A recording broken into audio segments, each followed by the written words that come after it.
1절에서 4절 다 같이 스가랴서 14장 1절에서 4절 우리 같이 시작.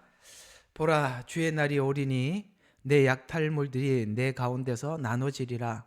내가 모든 민족들을 모아 예루살렘을 대적하여 싸우게 하리라.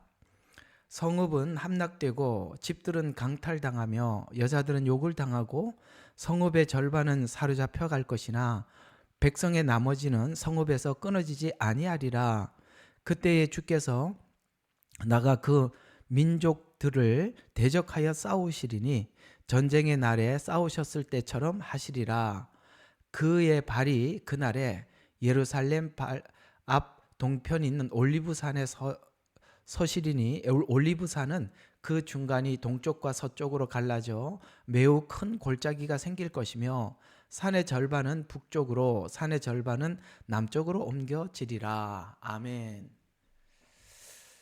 자, 오늘은 스가랴서 14장 1절과 4절에서 이제 스가랴서가 어떤 시간을 기점으로 우리에게 말씀하고 있는지 아직도 좀 개론 쪽이에요. 좀 중요한 부분들만 집어서 해보겠는데요. 자, 한번 보시면 우리가 이제 요한계시록이나 이 종말론을 볼 때 그 하나님께서는 구약에서 계속 이스라엘 백성들에게 언약하시면서 이 종말이 대환란이라는 이 단어가 나오거든요. 근데 이 대환란이라는 말을 쓸 때는 항상 후 3년 반을 말씀하고 있습니다. 이거 여러 번 여러분들에게 말씀을 드려서 더는 뭐 이야기할 것이 없을 정도라 할지라도 이 부분은 너무나도 중요한 이유가 뭐냐면 지금 현재 이 요한계시록을 해석하시는 분들 중에서 이 대환란이라는 말이나 환란을 하나님께서 말씀하셨을 때 이스라엘 백성들 구약에서 말씀하셨을 때 이 시간을 후 3년 반이라고 인식하고 계시는 분들이 굉장히 작아요. 그 사람들이 그 인식이 없다 보니까 7년 전체를 펼쳐놓고 환란기다 이렇게 이야기를 하고 있거든요. 그걸 오늘 완전히 못을 박는 것까지만 오늘 그것만 좀 집중해서 살펴보도록 하겠습니다. 그러려면은 스가랴서, 다니엘서, 마태복음 24장, 그 다음에 요한계시록 요 네 개를 딱 맞춰야 돼요. 스가랴서 한 개만 하면 또 이게 좀 또 다른 이의가 그러니까 성경은 짝이 있다고 하니까 이것이 다니엘서 9장하고 마태복음 24장하고 그 다음에 요한계시록 19장하고 이렇게 어떻게 연결이 되는지 그것만 오늘 딱 연결을 좀 시켜서 우리는 오늘 이렇게 종말론을 하고 있는 저와 여러분은 분명하게 그 시간으로 탁 확고하게 못을 박아놓고 우리가 가보도록 하겠습니다. 자, 그러면 이걸 좀 이해해야 돼요. 이거는 좀 여러분들이 펜을 적어가면서 같이 좀 할 필요가 있어요. 자, 이스라엘의 언약의 시간을 한번 보자고요. 자, 이 다니엘서 70일에를 잘 이해를 하시는 게 너무 중요하거든요. 70일에를 잘 이해하시는 게 너무 중요한데요. 이 70일에를 성경은 이렇게 얘기를 하고 있거든요. 69일에는 이미 이제 지나간 시간입니다. 69일에. 자, 그러면은 일단은 70일에부터 공부를 해봐요. 자, 한 일에는 7년입니다. 한 일에가 7년이니까 69 곱하기 7하면은 얼마가 나와요?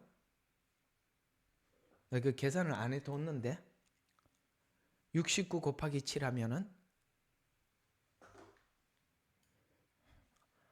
이거 수학 계산을 미리 좀 안 해놔서 누가 좀 한번 해보시겠습니까? 420?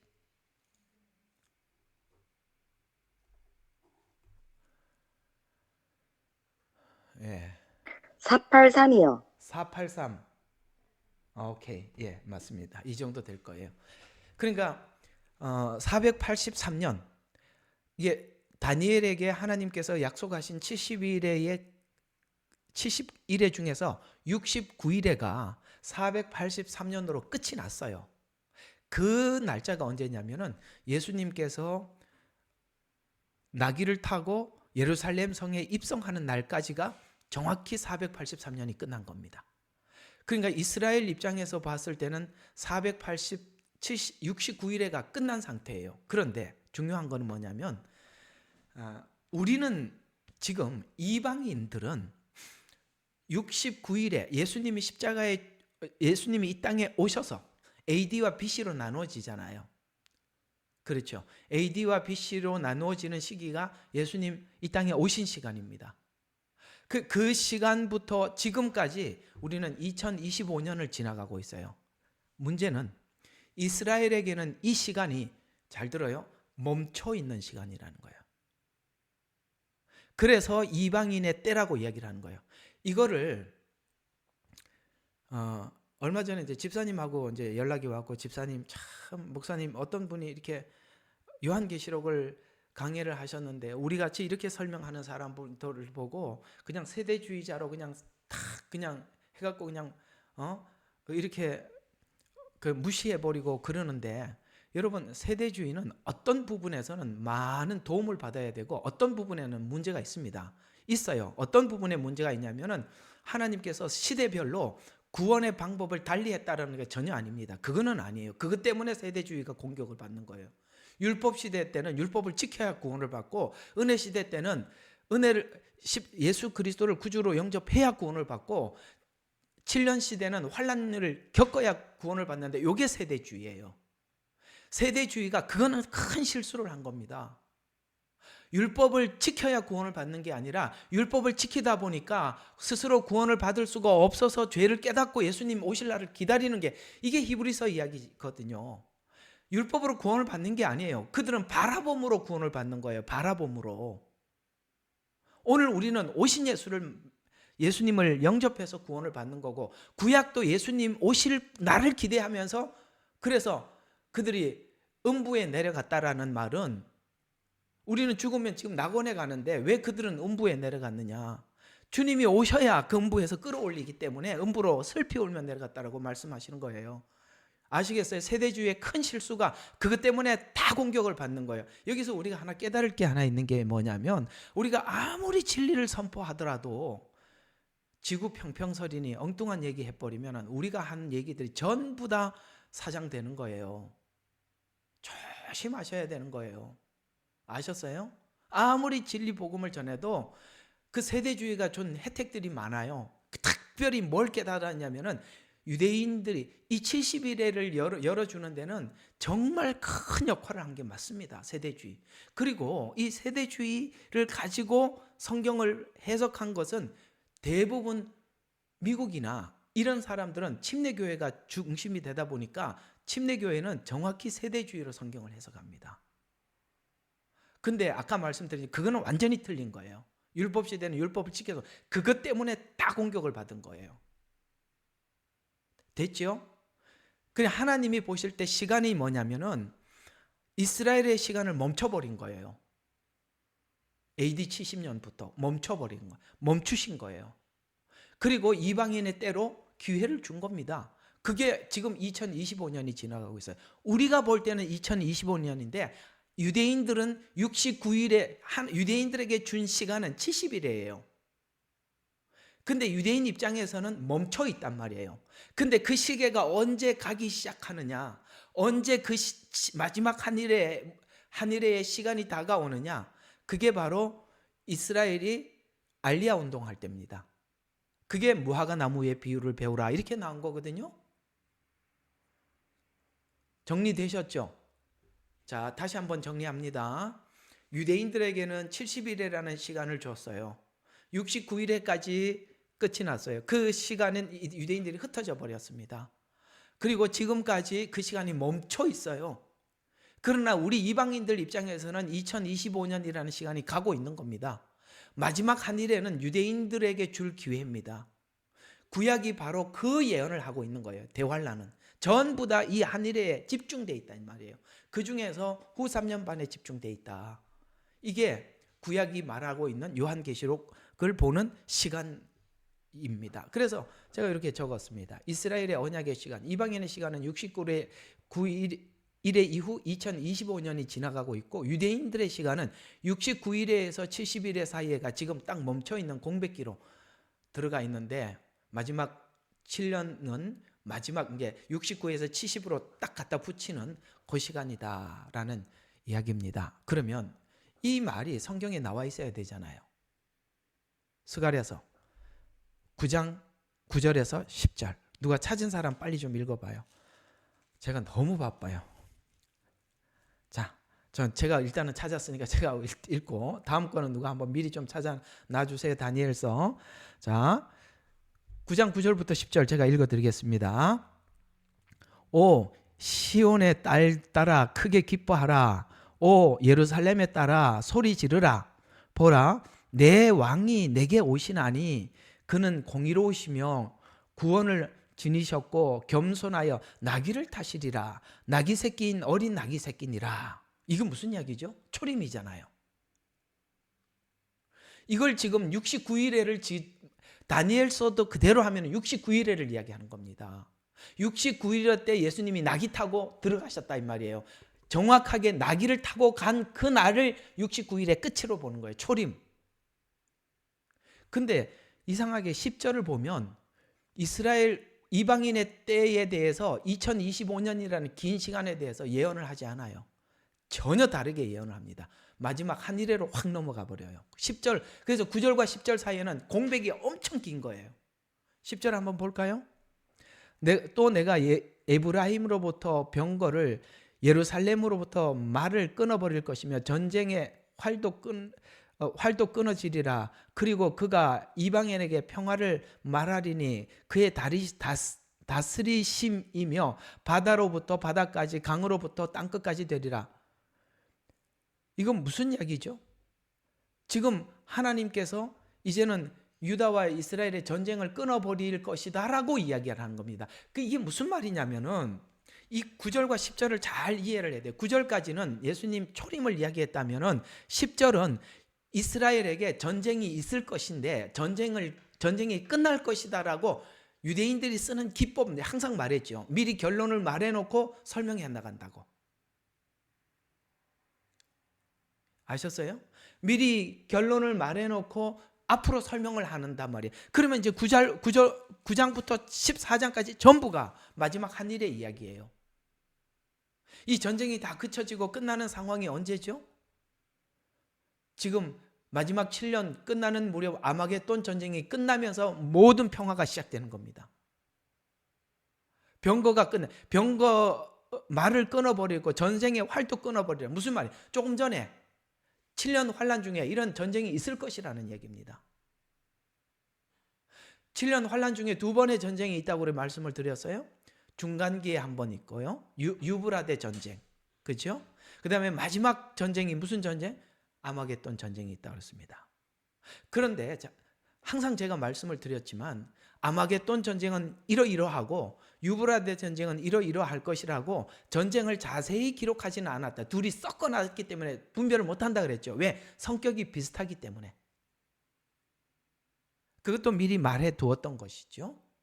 자, 그러면은 스가랴서 9장 9절과 10절을 보면은 초림과 지금 10절은 뭡니까? 이게 지금 전쟁도 끊어지고 그의 다스림, 예수님께서 천년왕국에 다스리는 것은 재림이잖아요.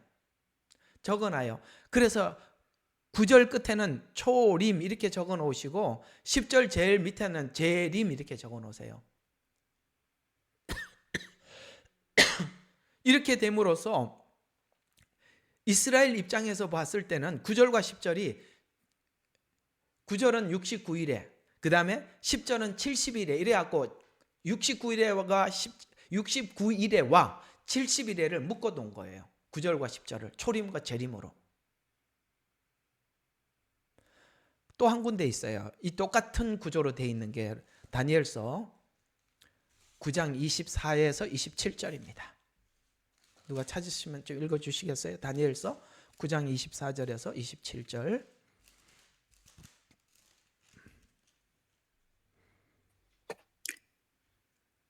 칠십주가 내 백성과 내 거룩한 도성에 정해졌나니 허물을 끝내고 그들을 종결시키며 죄악의 화해를 이루고 영원한 의를 가져오며 그 환상과 예언을 봉인하고 지극히 거룩한 이에게 기름 부으려 함이라.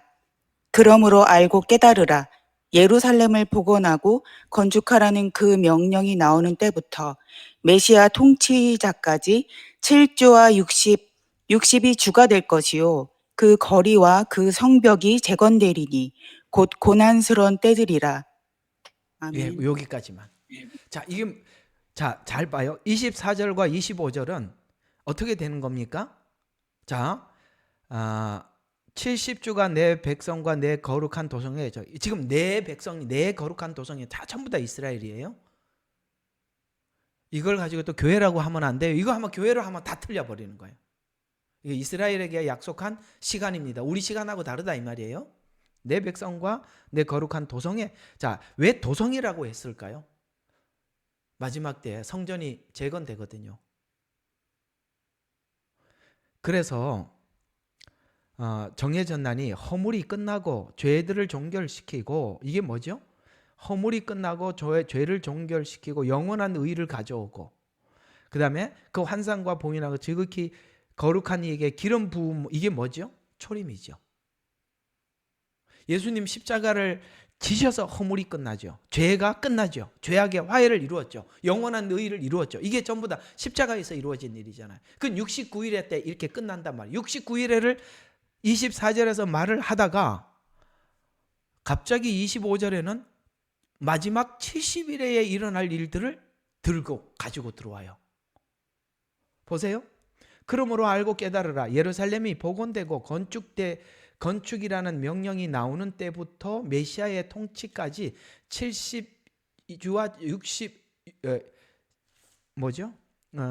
7주와 62주가 될 것이요. 그래서 62주죠. 그 거리에 그 성벽이 재건되리니 곧 고난스러운 때라. 이거 뭡니까? 마지막 때 성전이 재건되고 고난스러운 때라는 이 말은 곧 7년 환란을 이야기하는 겁니다. 기가 막히죠. 지금 스가랴서하고 다니엘서가 얘기하는 건 뭡니까? 우리가 지금 이해하고 있는 2025년은 없어요. 그러니까 지금 이 시간 안에서 2025년이라는 이 시간 안에서 풀려고 하면 다 뭔가 자꾸 막히는 거예요. 왜? 이건 이스라엘하고 한 약속들이거단 말이에요. 이 시간에 대한 요 부분이 틀리기 시작하면 근데 지금 우리가 이제 신학교에서 대체적으로 이 요한계시록을 설명하는 것은 이스라엘을 중심으로 이스라엘과 지금 하나님과의 이 대화 이런 언약을 중심으로 푼 게 아니라 이걸 전부 다 교회로 놓고 풀었거든요. 그게 안 풀리게 돼 있어요. 막히게 돼. 그러니까 이상하죠. 정말로는 10사람이 설명을 10명이 다 틀려요. 왜냐하면 틀릴 수가 없어요. 같아야 정상이거든요. 왜 틀릴까요? 뭔가를 다 잘못 보고 있기 때문에 다 틀리는 거예요. 하나님께서 우리가 알 수 없도록 하나님이 해놓은 게 아니란 말이에요. 근데 이걸 이스라엘이라는 딱 관점에다 정확히 놓고 70일에 놓고 보면 정확히 해결이 돼요. 근데 2025년 이 사이는 구약의 예언이 없다니까. 교회를 향한 이야기가 아니라니까 이게. 그래서 이 스가랴서하고 다니엘서 이게 굉장히 중요한 단서예요. 누구는 어떤 분들은 이 다니엘서에서 찾아갖고 참 좋아하시던데 이 스가랴서도 나와요. 자, 그러면 요것만 이제 일단은 눈을 약간 열어서 아 그렇구나 여기까지 왔으니까 여기까지 왔으니까 더 보면 분명해져요. 자 봅시다. 마지막 한일회 때 이스라엘의 눈이 열리게 될 거예요. 여기에 로마서 9장부터 11장 이야기죠. 하나님께서 그때 눈을 열어주신다라고 말씀하셨어요. 자, 관계 회복은 이스라엘이 예수님의 중보에 의해서 대해서 알면서 중재될 것이다. 예수님을 알면서 중재가 되는데 스가랴서는 하나님의 주권적 통치와 미래에 있을 하나님의 최종 승리를 예언함이 다니엘서와 동일하게 여기 잘 보이죠? 다니엘서와 동일하게 재림의 시기에 이스라엘의 회복을 약속하는 것이죠. 그러니까 오늘 이 대속죄일과 연결시켜 보면 이건 정확히 아마겟돈 전쟁은 대속죄일이에요. 정확히 그 민족들이 하나님 앞에 다 구원을 받아요. 이스라엘, 그러니까 대속죄일은 이방 교회가 구원을 받는 날이 아니라 전통적으로 이스라엘이 구원받는 날이란 말이에요. 그래서 레위기 23장 27절에 보면 대속죄일은 이스라엘 전체가 죄로부터 자유로운 날로 이스라엘 전체가 자복하는, 그래서 민족적인 회개가 일어나는 날인데, 이 대속죄일 날 회개로 설명하는 스가랴서 22장 10절과 14절이 그 얘기예요. 그러니까 이 날 이스라엘에게는 엄청난 회개가 일어날 것이다 라고 말씀을 하고, 스가랴서 12장 10절과 14절 누가 좀 찾았어요?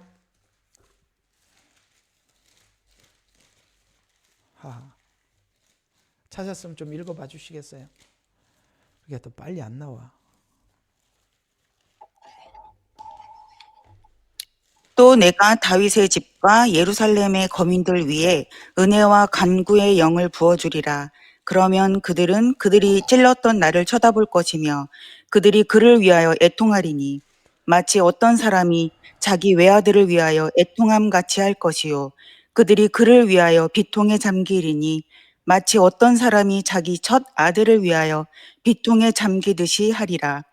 그날에 예루살렘에 큰 애통이 있으리니 마치 무깃도 골짜기 하답 림몬의 애통과 같으리라. 땅이 애통하리니 각 족속이 따로 애통하리라. 다윗 집의 족속이 따로 하고 그들의 아내들도 따로 하며 나단 집의 족속이 따로 하고 그들의 아내들도 따로 할 것이요 레위 집 족속이 따로 하고 그들의 아내들도 따로 하며 시므이의 족속이 따로 하고 그들의 아내들도 따로 하리라. 남은 모든 족속도 각 족속이 따로 하며 그들의 아내들도 따로 하리라. 아멘. 아멘. 왜 따로 이런 말들이 참 많이 나오는데, 그게 뭐냐면은 누구든지 각 회개는 우리가 각자가 하나님 앞에 회개해서 구원을 받는 겁니다. 그래서 이제 따로 이렇게 계속 나오는데, 그날에 예루살렘에 큰 애통이 있다라고 말하고 있는 그날, 13장 1절에도 보면 그날이 또 나오죠. 그 다음에 12장 1절에도 그날, 여기 지금 주제가 계속 뭐예요? 또 13장 4절에도 그날, 이 그날이요 계속 나와요. 이 그날이 지금 어떤 날이잖아요. 14장 6절에도 그날, 8절에도 그날 계속 나옵니다. 그럼 그날이 무슨 날이죠? 이게 지금 아마겟돈 전쟁을 이야기하는 겁니다.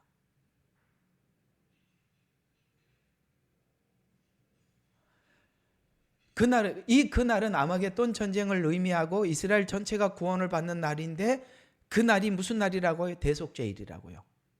같은 이야기예요. 그러니까 이런 내용들이 구약에 있는 제사, 대속죄일과 연결이 돼 있단 말이에요.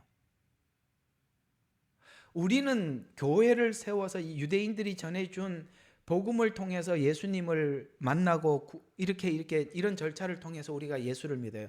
사도행전에 이방인들이 구원받는 그 과정들을 보면 유대인들이 복음을 전해줍니다. 맞죠? 다 사도들이에요. 빌립도 유대인이에요. 스데반도 유대인이에요. 바울도 유대인이에요. 베드로도 유대인이에요. 전부 다 유대인들이에요. 그래서 예수님께서 마태복음 28장에 보면은 너희는 가서 라고 말하는 너희는 전부 다 유대인들이었어요. 그리고 사도행전 1장 8절에도 보면 뭐라 그랬습니까? 너희는 가서 예루살렘과 유대와 사마리아와 땅끝까지 이르는 내 증인이 되리라. 그렇게 해서 땅끝까지 간 게 빌립이 땅끝을 갑니다. 그래서 이디오피아 네시에게 복음을 전하고 고넬료에게 베드로가 복음을 전하고 바울은 이방 선교를 다니면서 그렇게 복음을 전하죠. 지금 성경이 자꾸 뭐 어떤 이야기를 계속 반복해서 하고 있느냐면 초대교회에 유대인들이 복음을 전해서 이방인들이 구원을 받았듯이 이 마지막 때도 유대인들이 하나님 앞에 돌아오는 이 모든 과정 속에 수많은 이방인들이 구원받을 것을 똑같은 맥락에서 설명을 하고 있는 거예요. 그러나 초대교회는 유대인들만 그 일을 했어요. 왜? 복음을 아는 것은 유대인들만 알았으니까. 재림 때는 이방 교회도 알아요. 우리 이방 교회인 우리도 알잖아요. 그래 합해서 같이 하는 거예요.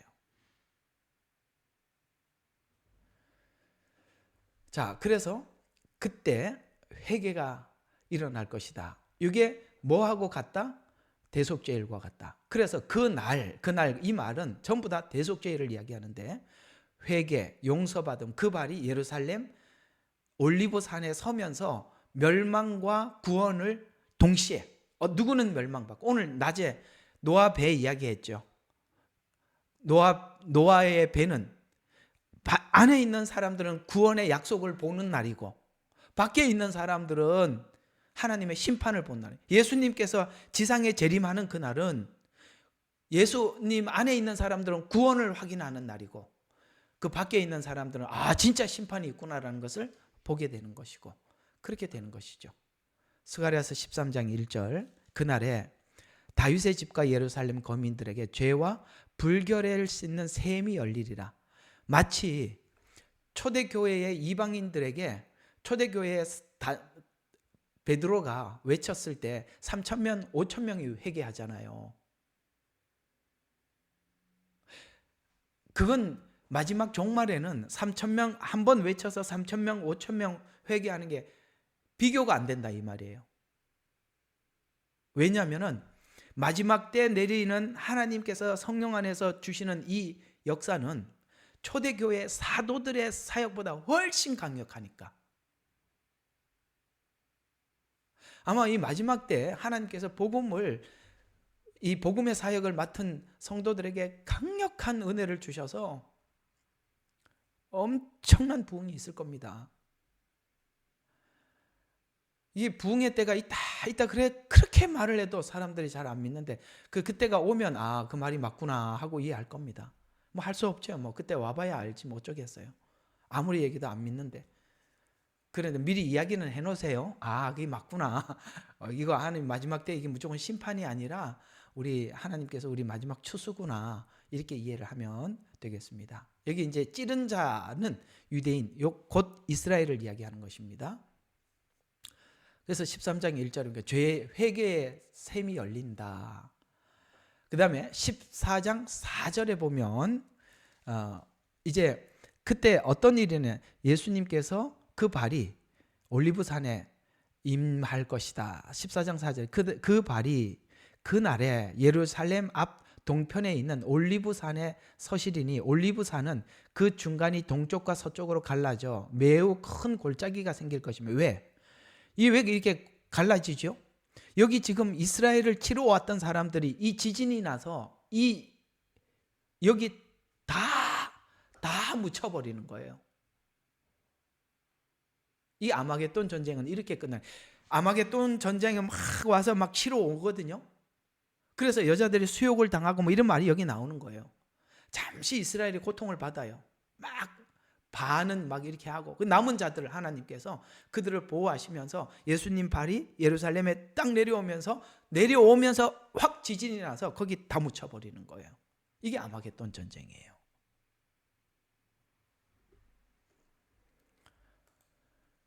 그 다음에 14장 3절과 4절, 14장 3절과 4절.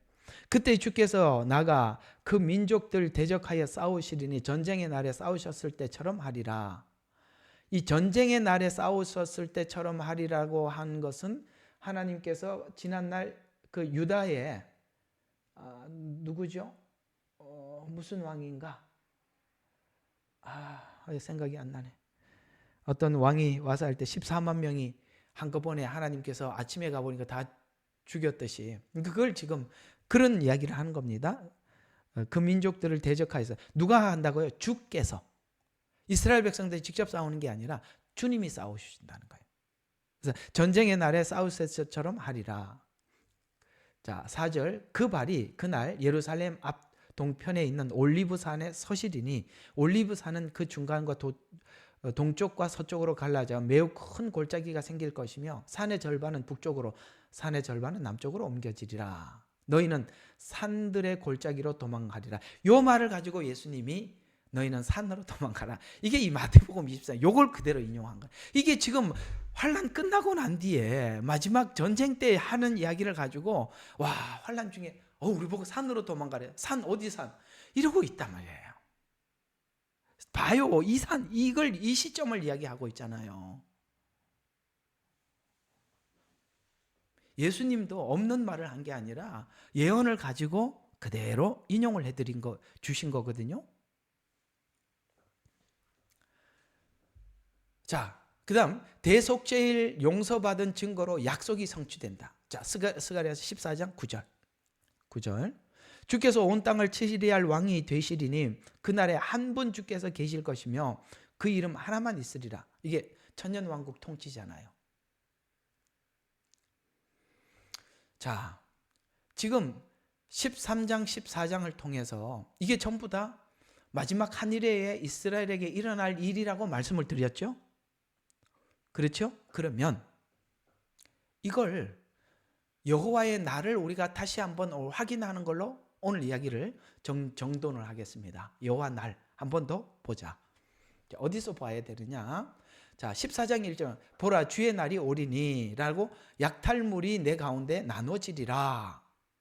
이 말씀이 자, 우리 여러분 계속 좀 찾아봐요. 요한계시록 19장 11절 누가 찾아놓고 마태복음 24장 27절 37 계속 좀 이렇게 좀 찾아주세요. 자, 먼저 요한계시록 성취된 확증된 부분을 한번 보겠습니다. 자, 요한계시록 19장 11절 이게 지금 스가랴서 14장 1절이 요한계시록 19장 11절이거든요. 똑같은 이야기예요. 자, 그러면 자, 일단은 14장 1절 봐요. 보라 주의 날이 오리니 약탈물들이 내 가운데 나누어지리라 이렇게 했지요. 19장 11절에는 이게 지금 이 예언이 성취된 내용이거든요. 자, 11절 또 내가 하늘이 열린 것을 보니 흰 말이 보이더라. 그 위에 앉으신 분이 신실과 진실이라 불리며 의로 심판하고 싸우시더라. 그래서 싸워서 그 날이 주님께서 의와 진실로 싸우는 그 날이 주의 날이라는 거예요. 근데 이건 이제 마태복음 24장에서는 뭐라고 말씀하고 있느냐? 자, 마태복음 24장 27절, 30절. 27절, 30절.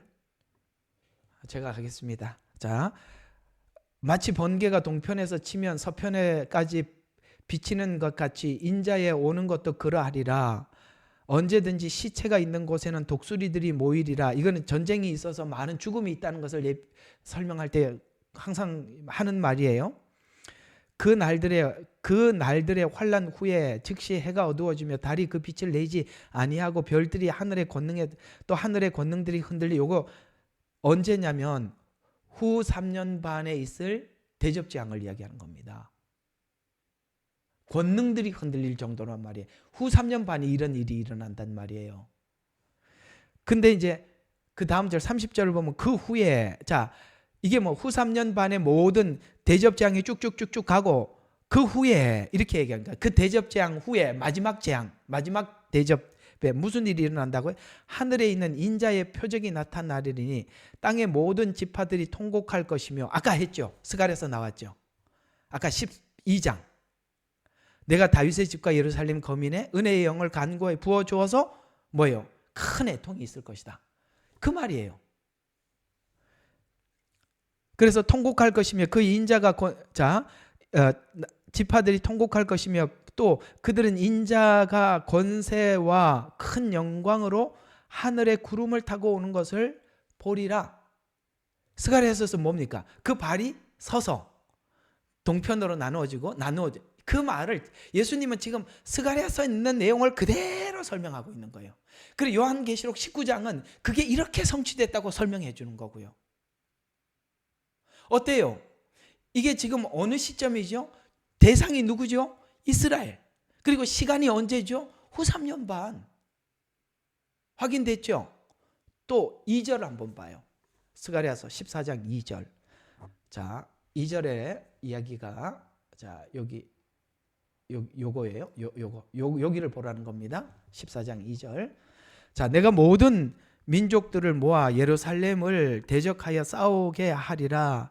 성읍은 함락되고 집들은 강탈당하며 여자들은 욕을 당하고 성읍의 절반은 사로잡혀 갈 것이나 백성의 나머지 성는 성읍에서 끊어지지 아니하리라. 이게 어디서 나오느냐? 요한계시록에서는 어디로 나오느냐? 14장 16 그러니까 계시록 16장 14절에서 16절로 나와요. 자, 요한계시록 16장 14, 16절. 14, 16절. 자, 그들은 기적들을 행하는 마귀들의 영이라. 그 영들은 이 땅과 온 세상 왕에게로 가서 전능하신 하나님의 위대한 날 전쟁을 위하여 그 왕들을 모으더라. 왕들을 모은대요. 근데 이 모여지는 왕들이 성경에 나오죠. 곡과 마곡을 중심으로 해서 이란, 그걸 이제 쭉 성경에 뭐 로스니 뭐 이렇게 쭉쭉 하는 거 보면은 이란, 그 다음에 러시아, 지금 그 주변에 있는 무슬림 국가들이 대부분 여기 포함이 되어 있습니다. 이스라엘을 공격하는. 그래서 위대한 날들을 위하여 왕들을 모으더라. 아시겠어요? 그러니까 어떤 지도자들이 연합해서 이스라엘을 치러 온다, 이런 이야기가 됩니다. 보라, 내가 도둑같이 오리니 깨어 있어서 자기 옷을 지켜서 벗은 채로 다니지 아니하고 사람에게 자기 수치를 보이지 않는 자는 복이 있도다. 그가 그들을 히브리어로 아마겟돈이라 하는 곳으로 모으더라. 정확하게 아마겟돈이라고 지명까지 설명을 하더라. 19장, 그러니까 16장 14절과 16절에 있는 말씀이 모여서 19장 17절과 19절은 싸우더라는 말로, 이 모인 사람들이 16장에 모인 사람이 19장에 싸우는 걸로 나와요. 자, 19장 17절에서 19절. 또 내가 보니 한 천사가 해에 서 있는데 그가 큰 음성으로 외쳐 하늘 한가운데로 날아가는 모든 새들에게 말하기를, 와서 위대하신 하나님 만찬에 다 함께 모여. 아까 독수리가 모인다 그래요. 죽음이 있는 곳에 독수리가 모인다 그랬죠. 만찬에 모이라. 무슨 많은 사람들이 죽을 것이라고 예표하는 겁니다. 그래서 왕들의 살과, 왕도 여기 전쟁에 참여하는 리더들도 죽는데요. 왜? 아니 뭐 지진이 났는데 살 길이 어디 있어요? 다 땅에 묻혀버리는데. 그 왕들의 살들과 장군들의 살과 용사들의 살과 말들과 그 탄자들의 살과 자유인들의 종이나 작은 자 큰 자 할 것 없이 모든 사람의 살을 먹으리라. 거기 참여한 사람 모조리 죽어버린다는 거예요. 또 내가 보니 그 짐승과 땅의 왕들과 그들의 군대가 그 탄 분과 그 군대들 대적하여 전쟁을 하려고 다 함께 모였더라. 아까 16장에 있는 말이 19장에서 그대로 말씀을 하는데 마태복음 24장에서는 이 말을 어디다가 기록했냐? 24장 15절부터 24절에 그걸 또 쭉 풀어놨습니다. 다 똑같아요. 스가랴, 다니엘, 에스겔, 마태복음 24장, 요한계시록 다 똑같다 이 말이에요. 예언이 일괄성 있게 간단 말이에요. 이건 전부 다 교회와 관련이 없는 이야기들이에요. 마태복음 24장 15절에서 22절 봅시다. 그러므로 너희가 선지자 다니엘을 통하여 말씀하신 멸망할 가증한 것이 거룩한 것, 요거 후 3년 번 이야기죠. 후 3년 반에 이런 일이 일어난다는 거죠. 그때 유대에 있는 자들은 산들로 도망가라. 지금 그때에라는 요 말은 후 3년 반 전체 안에서 있는 이야기인데, 요게 서는 시간은 초반이고 그 다음에 산들로 도망쳐라라고 말하는 이 시간은 전쟁의 시간입니다. 아까 스가랴서에 보니까 산들로 도망가라, 아마겟돈 전쟁이었다고 말해요. 근데 항상 말씀드리지만 유브라데하고 아마겟돈은 전쟁을 이렇게 섞어서 설명을 하고 있다는 것도 기억해 주시기를 바랍니다. 유대에 있는 자들이라고 분명히 지명을 얘기했어요. 유대. 여기는 시드니지 유대는 아니죠. 자, 지붕에 있는 사람들 집안에 있는 물건을 가지러 가지 말고 들에 있는 사람은 자기 옷을 가지러 가요. 예, 전쟁이 극박하다는 거죠. 그날이 아이 뵌 자들과 젖먹이는 자들에게, 왜? 빨리 도망갈 수 없으니까. 너희가 피난하는 일이 겨울이나 안식일이 되지 않도록 기도하라. 왜? 이 사람들은 율법을 지키는 안식일에는 또 안 움직여요. 근데 보세요. 성경은 대환란을 언제라고 기록하고 있냐? 후 3년 반을 대환란이라고 딱 적어놨잖아요. 킹제임스가 정확하게 나오는 거예요. 그래서 이는 그때의 대환란이 있으리니 그와 같은 것은 세상이 시작된 이후로도 지금까지 없었으며 결코 없을 것이다. 만일 그날을 단축되지 않으면 어떤 육체도 구원받지 못하리라. 육체 다 죽어버린단 말이에요. 엄청난 전쟁이다. 이렇게 말씀하고 있는 것입니다. 자, 이렇게 같은 의미예요. 그 스가랴서 14장 2절을 요한계시록에는 16장과 19장에서 말하고 있었고 24장에도 똑같이 말하고 있었어요. 맥락이 같죠? 이건 전부 다 교회가 아니라는 것도 확인하셨죠? 세 번째, 3절, 14장 3절 봅시다. 그때 제가 그랬잖아요. 스가랴서는 한 절 한 절이 내용이 굉장히 깊다고. 3절 보세요. 그때 주께서 나가 그 민족들을 대적하여 싸우리니 막 이제 전쟁이 났어요. 막 아까는 도망가라 그랬죠. 마태복음 24장에. 그걸 이제 전쟁이 하자마자 온 게 아니라 그 전쟁이 있고 난 뒤에 주님이 오신다는 거예요. 근데 그 사이에 엄청난 일이 있었어요. 여자들은 욕을 당하고 성읍 절반이 사로잡혀가고 뭐 이런 일이 있었단 말이에요. 그래서 그때 주께서 나가 그 민족들을 대적하여, 여기 민족이라고 표현하고 있는 것은 이스라엘 이외에 이 전쟁에 참여한 모든 사람들을 민족이라고 표현하고 있는 것입니다. 그래서 민족들을 대적하여 싸우리니 전쟁의 날에 싸우셨을 때처럼 하리라 라는 말씀을 요한계시록 19장 15절에 말씀하고 있습니다. 다 이게 짝이라 이 말이에요. 자, 15절. 그의 입에서 나오는 예리한 칼이 나와서 그 민족들을 칠 것이요. 민족들을 친다는데 여기 민족이 이 민족이에요. 또 철장으로 다스릴 것이며, 철장으로 다스린다는 거 얘기했죠. 이렇게 질그릇을 갖다 놓고 한꺼번에 깨트리듯이 다 그럴 수밖에 없죠. 지진이 나서 다 그 속에 파묻혀 버리는데요.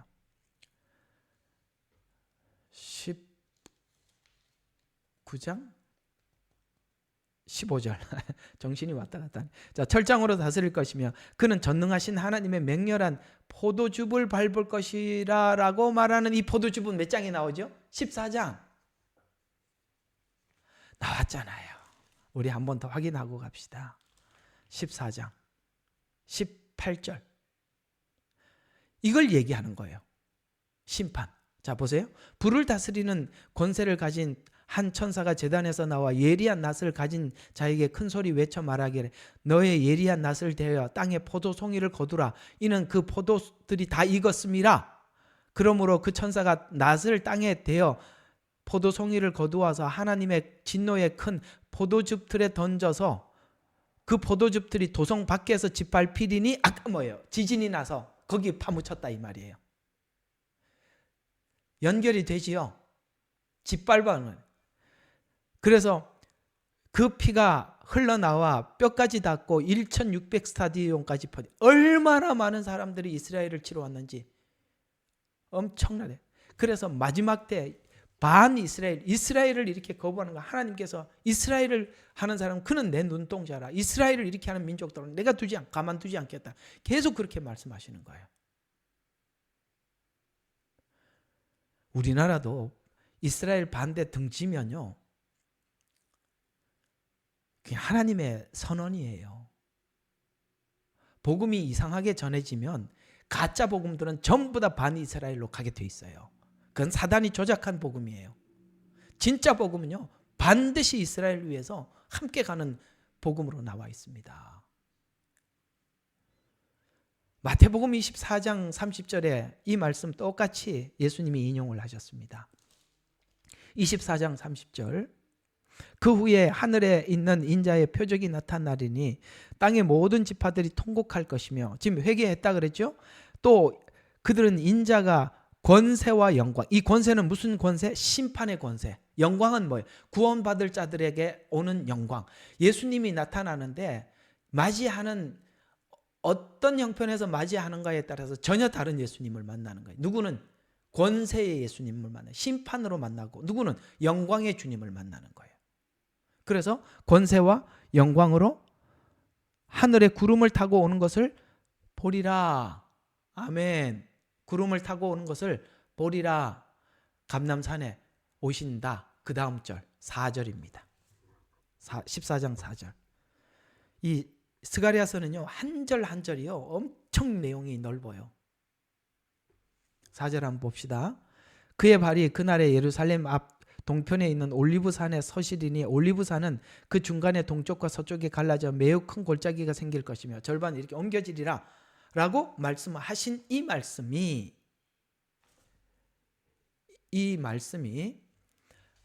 어디 나옵니까? 요한계시록 19장 11절에서 16절.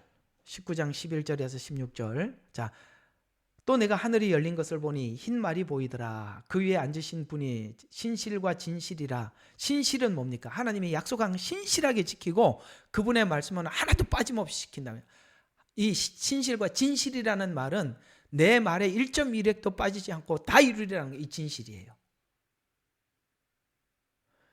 우리는 걱정할 거 하나도 없다니까요. 예수님이 다 이루신다니까요.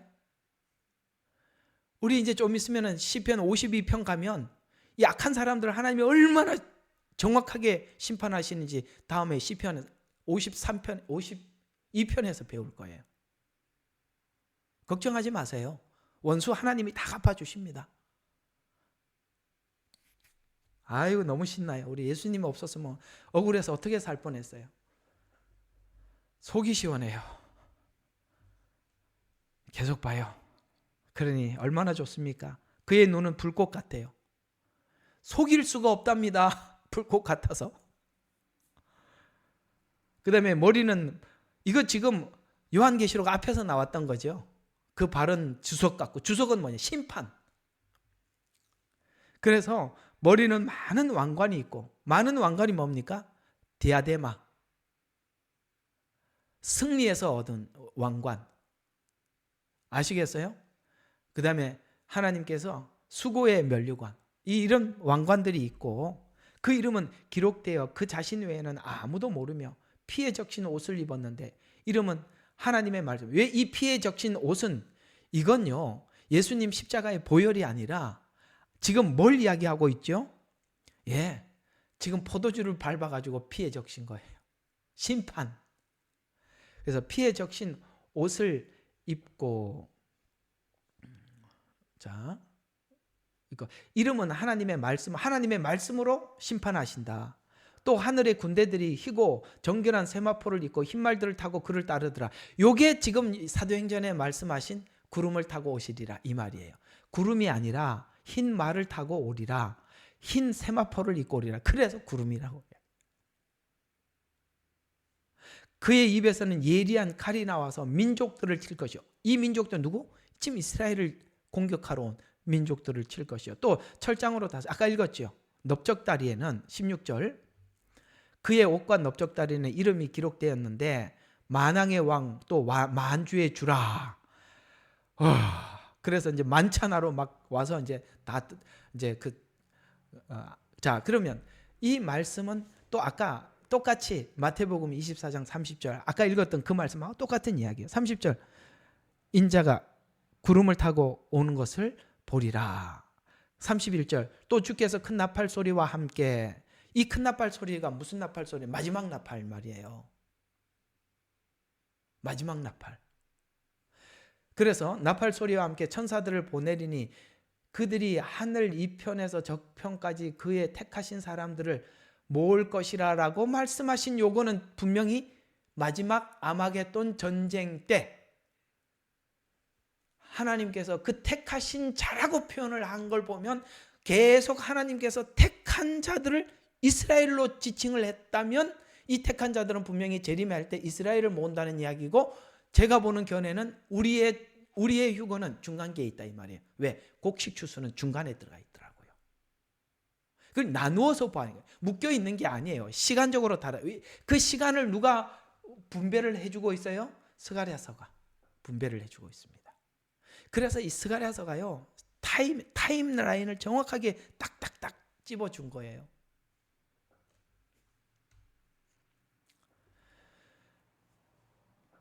자, 이제 우리 사도행전 1장 11절을 하나 더 봐요. 예수님 올라가시면서 하셨던 말씀이죠. 사도행전 1장 11절.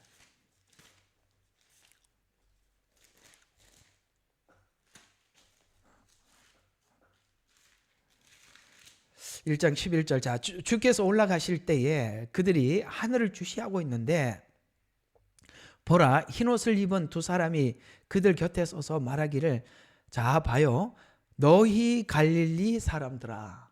이 누구죠? 대상이 갈릴리 사람들. 너희 갈릴리 사람들아, 어찌하여 하늘을 쳐다보고 있느냐? 너희를 떠나 하늘로 올려가신 바로 이 예수는 너희가 하늘로 가심을 본 그대로 오시리라. 그 후에 그들이 올리브라는 산이라 하는 예루살렘에 돌아왔는데, 올리브산, 이거 지금 감람산이잖아요. 다 구약에도 어디로 오신다 그랬어요? 그 발이 감람산에 선다고 했어요. 이걸 왜 이렇게 짧게만 적어놨느냐, 조금 더 자세히 설명을 하지.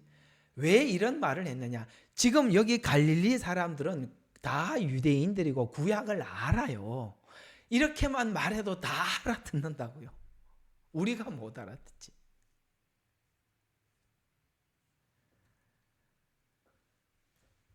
자, 그러면 이제 정리를 하고 오늘 마치도록 하겠습니다. 다니엘이 기도한 기도는 이스라엘의 대속죄의 회개와 구원을 위한 기도인데, 이 응답의 시기를 마지막 한일회로 응답을 다니엘이 받았어요. 마지막 한일회, 69일에서 마지막 한일회에 이 유대인들이 대속죄와 같이 이 민족이 다 구원을 받을 것이다 응답을 받았듯이, 스가랴도 내용도 동일하게 마지막 한일회 그러니까 후 3년 반을 예언을 받아요. 전부 다 똑같아요. 다니엘서나 스가랴서나 예수님이 한 말이나, 그 다음에 요한계시록을 봐도 그게 전부 다 그 내용들이에요. 그래서 대상이 이스라엘임을 알 때 교회로 연결해서 해석하는 해석을 분석할 수 있게 된다. 대체 신학에서는 이 내용을 교회로 대입해서 종말론을 해석하는데, 그렇게 해석한 모든 해석들은 요한계시록을 듣기가 무섭다니까요. 이 사람 설명하면 이 사람도 공통점이 없어. 다 틀려. 왜? 2025년 이 시간은 여기 예언에, 하나님의 예언에 없다니까. 없는 시간을 가지고 짜갖고 하니 그게 맞을 리가 없죠. 스가랴서 예언은 성전 재건과 동시에 회복의 길이 열린다. 아시겠어요? 성전 재건과 동시에 회복의 길이 열리는데, 마지막 때 신앙 회복을 격려해서 성전을 회복할 때 죄에서 돌이켜지며 신앙이 회복의 길이 열리게 되며, 신앙 회복을 위해서 교회를 세웠고, 교회를 통해 예수 그리스도의 복음을, 구원을 알게 되고, 결국 예수님을 통해 최종 통치와 승리가 있을 것이며, 그러니 고난과 어려움 속에서도 소망을 가질 것이다. 이제 다니엘과 그 친구들이 이제 그 예표로 등장을 하는데, 요거는 이제 이번에 제가 여러분들과 함께 한국에 가서 집회할 때 이 다니엘서를 중심으로 해서 우리가 좀 더 나누어 보도록 하겠습니다. 신앙의 결기를 지키자라는 뜻에서 좀 나누도록 하겠습니다. 자, 성전에 대한 이해, 요것만 그냥 간략하게 하고 끝납시다. 자, 1성전은, 자, 일단은 우리가 제3성전이라는 말을 왜 자꾸 하는지 그것만 좀 이해하고 넘어갑시다. 자, 1성전은 솔로몬 성전이에요. 원래 그렇게 돼 있어요. 두 번째 성전은 스룹바벨 성전이에요. 그게 이스라엘이 돌아와서 성전을 재건했던 느헤미야, 에스라, 학개, 그 성전을 보고 2성전이라고 합니다. 3성전은 바로 마지막 때 이 제3성전이 세워지면서 나중에 후 3년 반에 가서 그 성전에 멸망할 가정한 것이 쓰는 거예요. 그래서 자꾸 사람들이 성전에 대해서 관찰을 하고 있는 것입니다. 됐죠? 1, 2, 3성전에 대한 개념만 이렇게 가지고 계시면 되겠습니다. 오늘은 여기까지 하겠습니다. 더 할 게 하나도 없습니다. 딱 요것만 이게 너무 중요하니까 여러분들과 함께 나눴습니다. 한번 기도하고 일단은 마치고 우리 재정보고 하도록 하겠습니다. 기도합니다. 하나님 아버지 감사합니다. 오늘은 약속의 당사자인 이스라엘과 하나님 사이의 이 70일에가 어떤 관점에서 69일에는 초림을, 마지막 한 일에는 재림을 유대인들과 약속했다는 것을 이제 저희들이 배웠습니다. 우리가 중간중간에 성경이 변질이 되고 또 성경이 왜곡되면서 그 중간기에 사단이 많이 개입하는 바람에 아버지 하나님 이 대체신학이 나오는 바람에 예언서를 유대인들은 다 제쳐놓고 그저 이것이 교회에 관한 이야기라고 우리가 그토록 성경을 풀었습니다.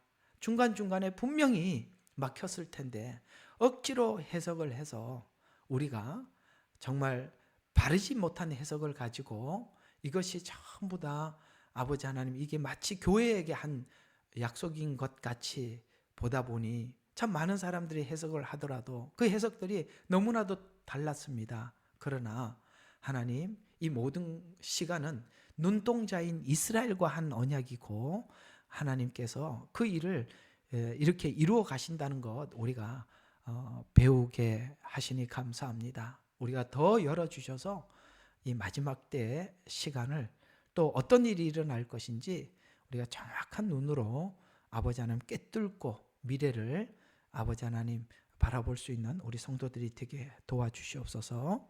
예수님 이름으로 기도드렸습니다. 아멘. 예, 감사합니다. 감사합니다. 예,